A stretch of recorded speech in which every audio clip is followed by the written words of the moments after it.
সাবরিনা আরিফের বিরুদ্ধে গৃহকর্মীর সাক্ষ্য, কোনো অপশক্তি দেশকে পিছিয়ে দিতে পারবে না কাদের।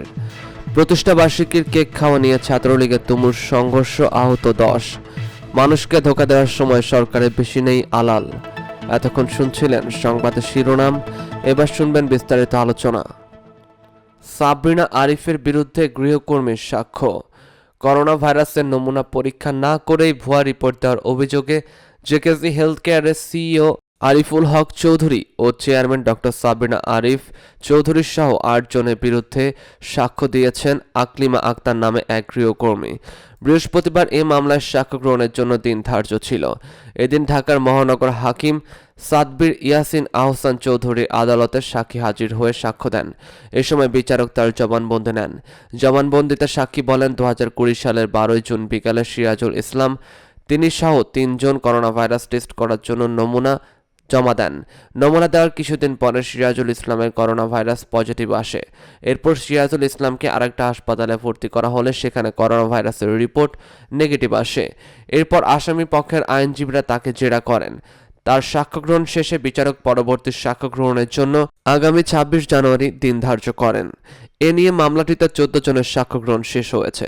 এদিন সাক্ষ্য গ্রহণ থাকায় সকল আসামিকেই কারাগার থেকে আদালতে হাজির করা হয়। গত 20 আগস্ট সাবরিনা সহ 8 আসামির বিরুদ্ধে অভিযোগ গঠন করেন আদালত। গত 22 জুন জেকেজির সাবেক graphics designer Humayun Kabir hero ও তার স্ত্রী তানজিন পাটোয়ারিকে আটক করে পুলিশ। হিরো স্বীকারোক্তি দিয়ে জানান, তিনি ভুয়া করোনা সার্টিফিকেটের ডিজাইন তৈরি করতেন, যার সঙ্গে জেকেজি গ্রুপের লোকজন জড়িত। এই তথ্যের ভিত্তিতে পুলিশ জেকেজির সিইও আরিফুল সহ 4 জনকে আটক করে। সিইও জানায়, প্রতিষ্ঠানটির চেয়ারম্যান ডক্টর সাবরিনা আরিফ চৌধুরীর জ্ঞাতসারেই সবকিছু হয়েছে। এই অভিযোগের প্রতিষ্ঠানটিতে গত 23 জুন অভিযান চালিয়ে সিলগালা করে দেওয়া হয়। পরে তাদের বিরুদ্ধে তেজগাঁও থানায় মামলা দায়ের করা হয়। পরে গত 12 জুলাই দুপুরে আলোচিত এই চিকিৎসককে তেজগাঁও বিভাগের উপ পুলিশ কমিশনারের কার্যালয়ে এনে জিজ্ঞাসাবাদ করা হয়। জিজ্ঞাসাবাদ শেষে তাকে গ্রেপ্তার করে পুলিশ। কোনো অপশক্তি দেশকে পিছিয়ে দিতে পারবে না কাদের। যতক্ষণ জনগণের পাশে শেখ হাসিনা রয়েছেন, ততক্ষণ কোনো অপশক্তি দেশকে পিছিয়ে দিতে পারবে না বলে মন্তব্য করে আওয়ামী লীগ সাধারণ সম্পাদক ও সেতুমন্ত্রী ওবায়দুল কাদের বলেছেন, বঙ্গবন্ধুর স্বপ্নের সোনার বাংলা আর প্রধানমন্ত্রী শেখ হাসিনার ক্ষুধা ও দরিদ্র মুক্ত সমৃদ্ধ বাংলাদেশ নির্মাণে দলমত নির্বিশেষে ঐক্যবদ্ধ থাকতে হবে। শেখ হাসিনার পাশে জনগণ যতক্ষণ রয়েছেন, ততক্ষণ কোনো অপশক্তি দেশকে পিছিয়ে দিতে পারবে না। বুধবার 6 জানুয়ারি সরকারের টানা 1 যুগ পূর্তি উপলক্ষে 23 বঙ্গবন্ধু এভিনিউতে আওয়ামী লীগের কেন্দ্রীয় কার্যালয়ে দলের ত্রাণ ও সমাজ কল্যাণ উপকমিটি আয়োজিত শীতার্ত মানুষের মাঝে শীত বস্ত্র বিতরণ অনুষ্ঠানে এসব কথা বলেন তিনি। ওবায়দুল কাদের সরকারি বাসভবন থেকে ভিডিও কনফারেন্সে অনুষ্ঠানে যুক্ত হন। কাদের বলেন, সরকারের পরিবর্তন হতে পারে, কিন্তু সরকারের গৃহীত নীতি এবং পরিকল্পনা থাকবে চলমান। ভিন্ন ভিন্ন দল সরকারে আসতে পারে, তবে রাষ্ট্রের লক্ষ্য এবং অর্জনের ধারাবাহিকতা থাকবে। গতিশীল প্রতিহিংসা থাকবে না উন্নয়নে, কেননা উন্নয়ন প্রবাহমান জলধারার মতো। তিনি বলেন, সরকারের ধারাবাহিকতায় গত 12 বছরে বাংলাদেশের উন্নয়ন অগ্রগতির সকল সূচককে যুগান্তকারী মাইল ফলক স্পষ্ট করেছে। বাংলাদেশ আজ বিশ্বসভায় উন্নয়নের রোল মডেল।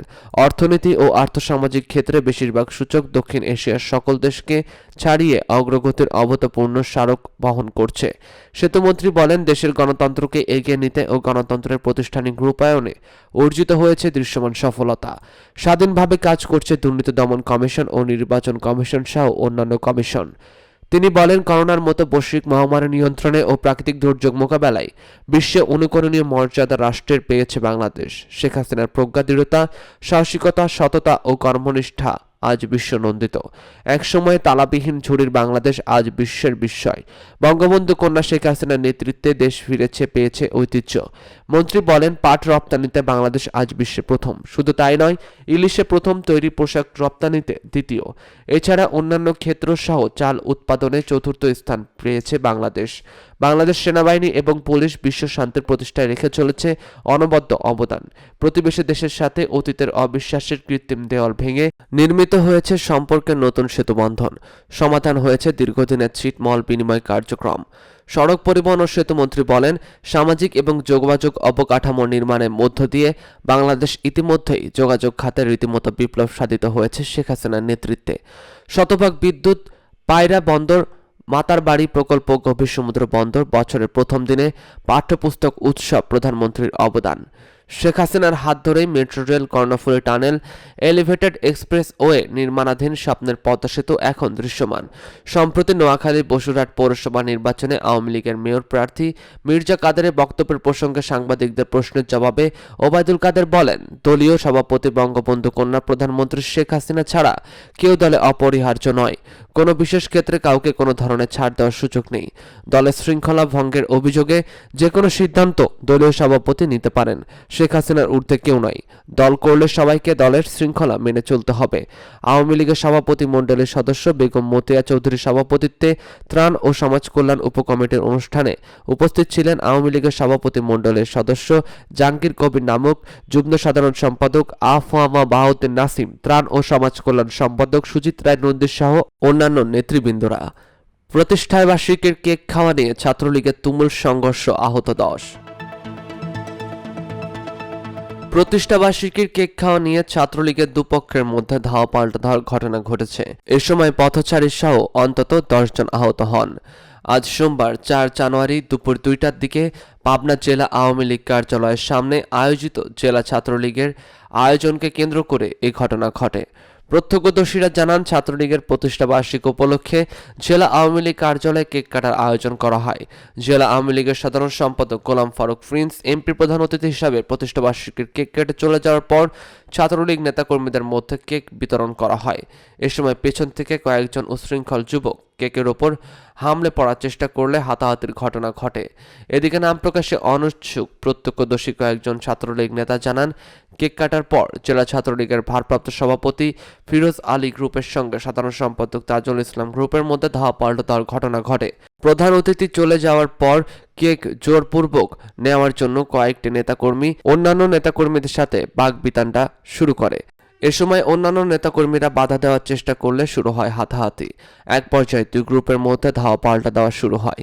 হাতাহাতি ও ধাওয়া পাল্টা ধাওয়া ছড়িয়ে পড়ে আওয়ামী লীগ অফিসের সামনে আব্দুল হামিদ সড়কে। এ বিষয়ে জেলা ছাত্রলীগের সাধারণ সম্পাদক তাজুল ইসলাম বলেন, কেক খাওয়া নিয়ে হালকা একটু উত্তেজনা সৃষ্টি হয়েছিল। তাৎক্ষণিক আমরা বিষয়টি নিয়ন্ত্রণে নিয়ে আসি। জানতে চাইলে জেলা ছাত্র শাখা ছাত্রলীগের ভারপ্রাপ্ত সভাপতি ফিরোজ আলী বলেন, জুনিয়র নেতাকর্মীদের মধ্যে সামান্য ভুল বোঝাবুঝি সৃষ্টি হয়েছিল, তেমন কিছু নাই। এ সময় হাতাহাতি এবং ইট পাটকেল নিক্ষেপ ও ছোড়াছুরির কারণে স্থানীয় পথচারী এবং স্থানীয় বাসিন্দাদের মধ্যে ভয়ভীতিকর পরিস্থিতি সৃষ্টি হয়।